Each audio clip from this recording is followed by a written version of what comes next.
Washington, AP, under fire from lawmakers on Capitol Hill over the two deadly Boeing crashes. The head of the Federal Aviation Administration on Wednesday defended the FAA's practice of relying on aircraft makers to help certify their own planes for flight.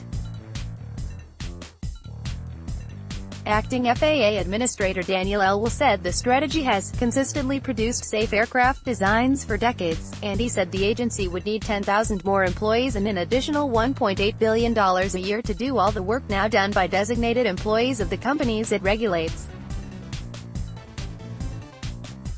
Under the self-certifying program, these employees perform tests and inspections needed to win safety approvals, with the FAA overseeing their work. The approach is credited with holding down government costs and speeding the rollout of new models. But in the wake of the air disasters involving Boeing's new 737 MAX jetliner in Ethiopia and Indonesia, the practice has been seized on as evidence of an overly cozy relationship between the FAA and the industry. Sen. Richard Blumenthal, D-Con, said at a Senate subcommittee hearing that delegating safety work to the companies puts the fox in charge of the henhouse. The fact is that the FAA decided to do safety on the cheap, which is neither safe nor cheap, Blumenthal said. He vowed to introduce legislation to change the system. At the same hearing, the Transportation Department's Inspector General, Calvin Scoville III, said the FAA plans to significantly revamp its oversight of aircraft development by July. But the department gave no indication it intends to abandon the collaborative approach. Scoville said the changes would include new ways to evaluate training and self-audits by aerospace companies. In Seattle, Boeing said the process by which it designs, develops and tests planes has led to safer and safer air travel, and it sees no need for an overhaul. The FAA and the industry say that deputizing private employees to do safety-related tasks is vindicated by the nation's safety record, one passenger accident death in the U.S.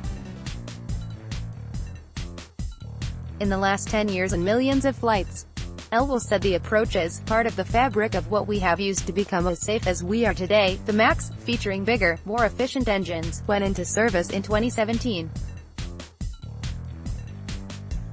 The software in a new automated system that can push the plane's nose down to prevent an aerodynamic stall is suspected of playing a role in the October 29 crash of a Lion Air jet in Indonesia, and has also come scrutiny in the March 10 plunge of an Ethiopian Airlines MAX. In all, 346 people died. Boeing is working on new software to be installed in the MAX, which has been grounded worldwide in the meantime. Sen.